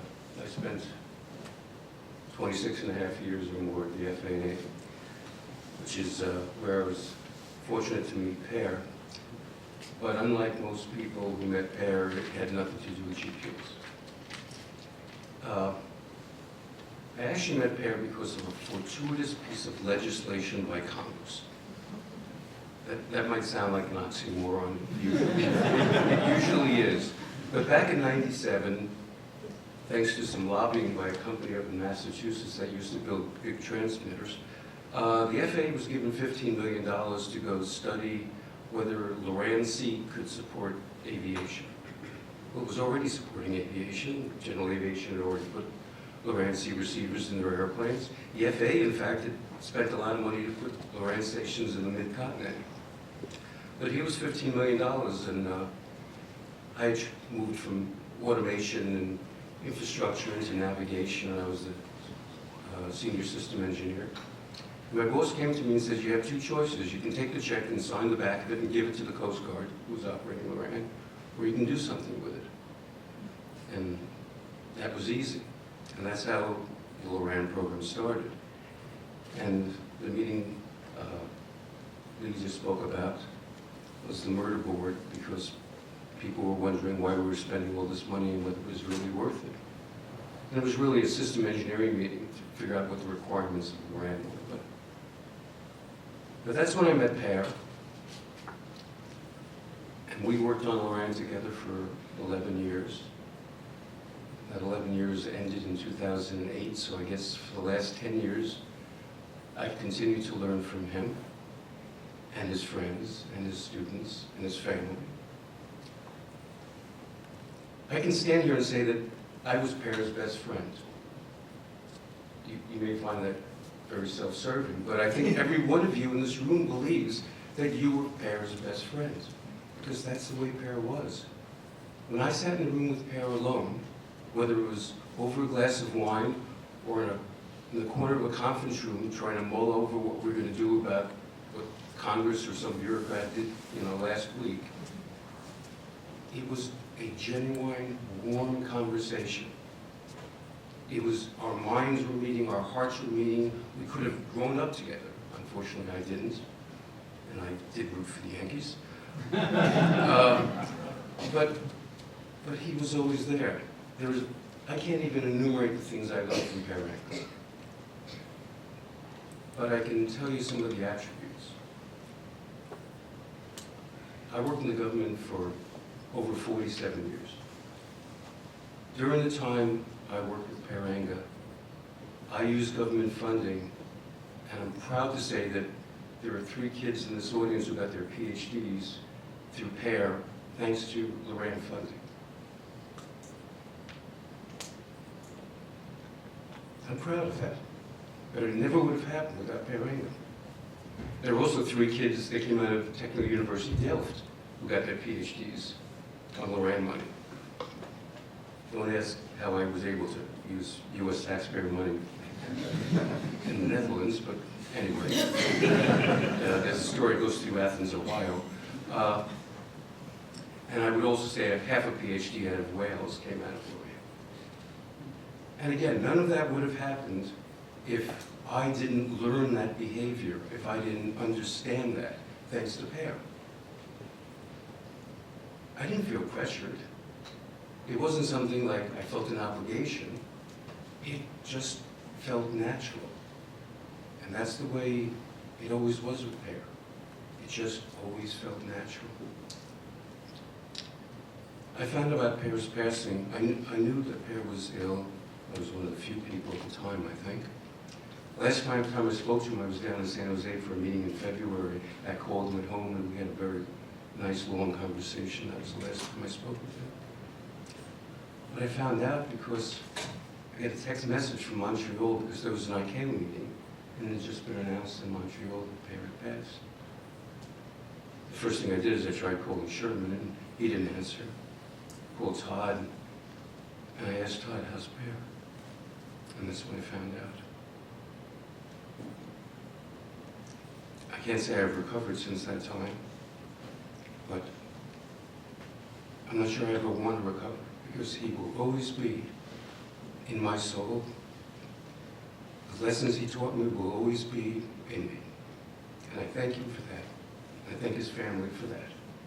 And I thank Stanford for that, because it has made a difference in my life, and it will continue to make a difference for everyone. Thank you.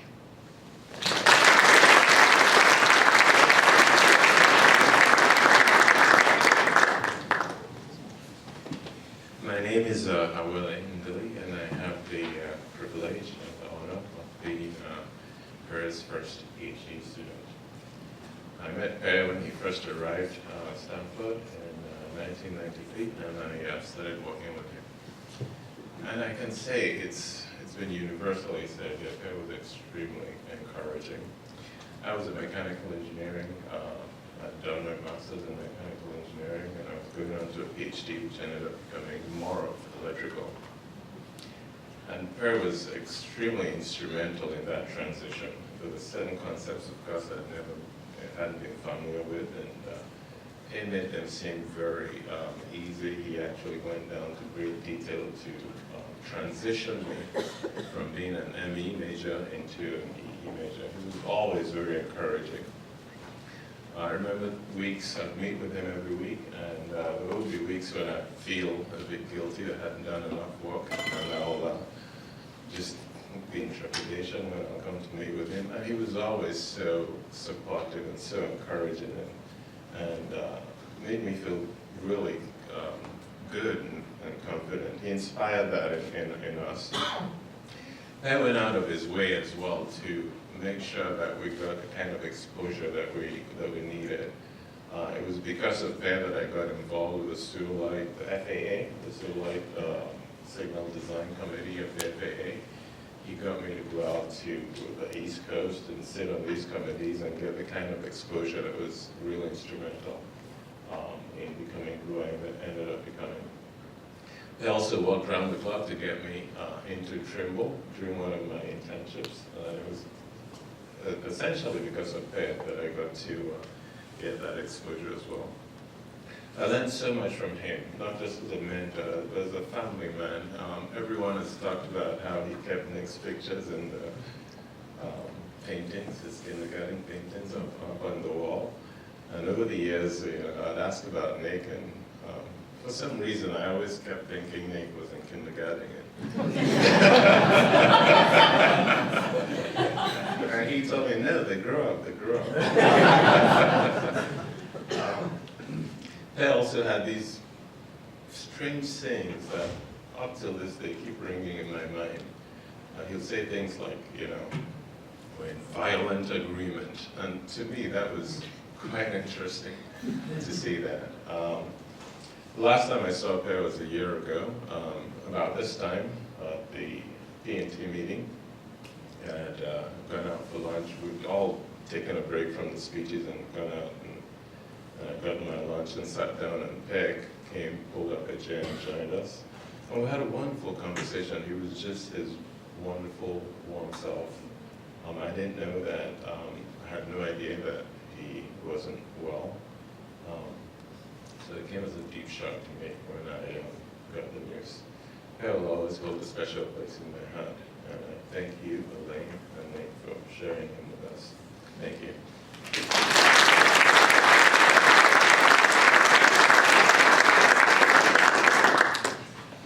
Hi, I'm Melissa. I'm Nick's wife.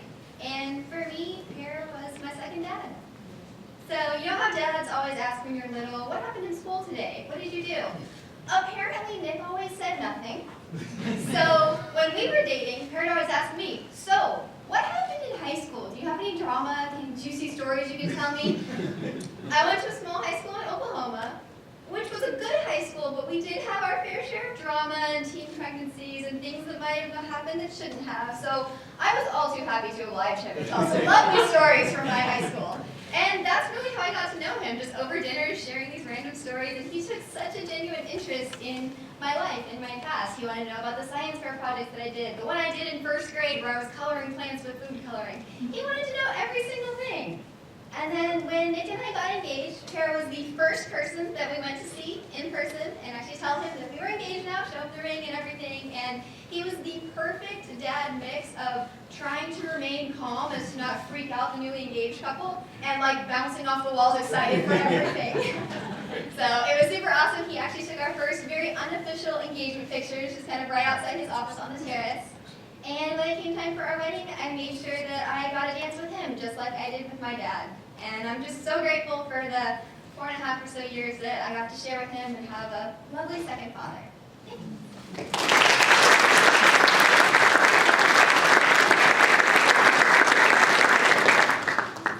Hi, I'm Andy Barrows. I was also co-advised by Per as a PhD student along with Brad Parkinson and Dave Powell. But now I'm an adjunct professor here in the department after having been away for 10 years. And that's what I want to tell you a quick story about. That's due to Per. In the spring of 2010, I got a call from Per saying that, Andy, I'm going to be taking a break from Stanford for a while, and I wonder if you'd like to come teach my orbital mechanics course. And I said, Per, that sounds really interesting. I guess I would have to learn something about orbital mechanics first. Now that I see my department chair in the back, maybe I should not have admitted that. But indeed, I came back in the spring of 2011. Per helped me get ready to do that teaching for him. In fact, that went well. And when it came to help develop an advanced course in that area, Per and I developed it together, and he and I co-taught that class up until last year.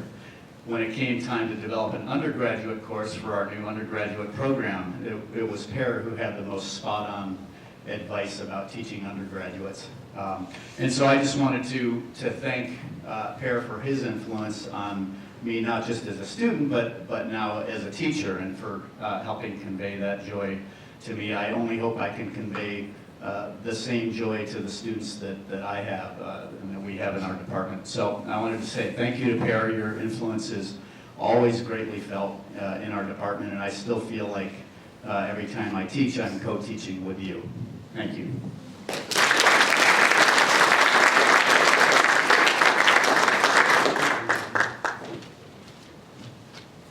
Hi, my name is Greg Goot, and for those of you that may know me, I have this tendency to try to do things that are very hard, crazy, difficulty. And when you do that, either in academia or in business, you find that not all the people out there are like the people in this room. There are a lot of really unkind, selfish, egotistical, difficult people.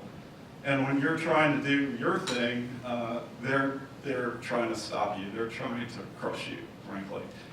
And this gets into a situation where you're very near the end of your rope, over and over again, when you're trying to do something hard. Brad would tell the stories of when he started GPS and so on. These are just very difficult times. And a thing comes to mind, a friend in need is a friend indeed. And so just a few stories. When we started Satellus, Per was one of our first investors.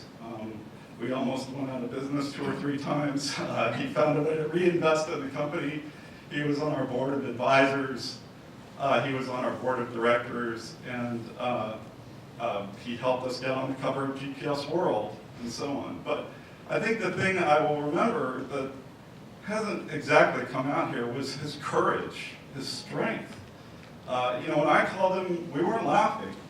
We were talking about some very, very difficult things, and he was always like, a quiet tiger, like, hey, we are going to go in there and we are going to kick the out of this thing, and we're going to get through this. And so I guess my message was, I was often a friend in need, and he was always a friend indeed.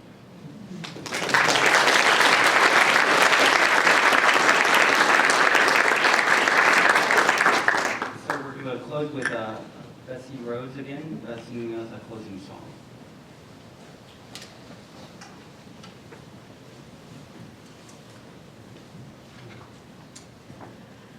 Well, I imagine everyone is ready for food and drink and bathrooms and conviviality, and so we will join in song together. And I just really want to thank everybody who spoke about Per, because I feel like we've done some holographic, if I was a scientist, I'd have all kinds of language for this, some holographic portrait of a human being, because no matter how close any of you were to him, nobody had the whole pear. Nobody ever can.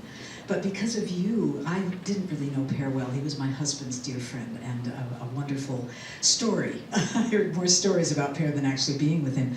But because of your stories, I feel a sense of knowing and appreciating I never would have had. And I bet all of you feel that way, no matter how well you knew him, that you know him better now. And it's sort of one of life's ironies that his physical body is gone, and here he is so real among us. I think that's beautiful, and so I'm very grateful. So the last gift we'll give to Elaine and Nick and Melissa and all Pear's good friends, and to Pear is a song that I hope you'll join me when the chorus comes around toward the end. Either if you're not comfortable singing, just hum. If you're not comfortable humming, just let it sing in your heart. Going home, going home, your journey's at an end and you're going home. Safely home, safely home, your journey's at an end and you're safely home.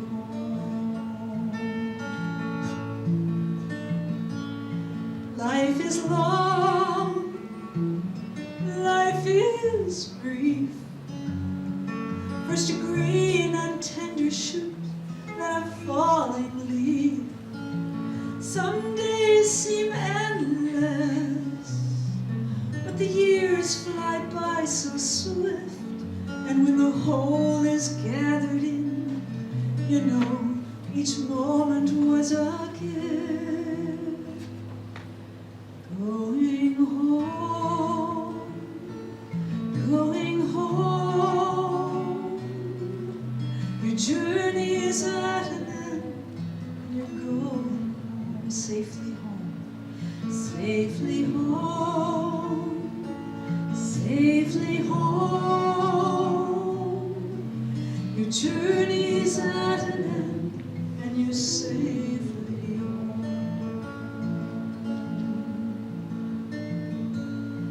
Thanks be to springtime, thanks be to fall, for the seasons of our lives. Thanks for it all. We were never meant to stay. We are always on our way. We never walk alone, and we are always heading home. Going home, going home. Your journey's at an end, and you're going home, safely home, safely home, safely home. Your journey's at an end, and you're safely home. Your journey's at an end, and you're safely home.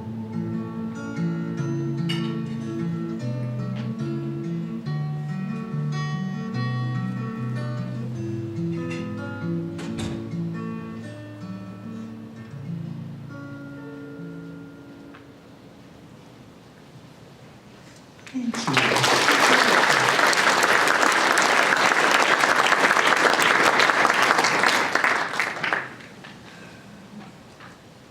Now I'd like to invite you all to have some food and enjoy.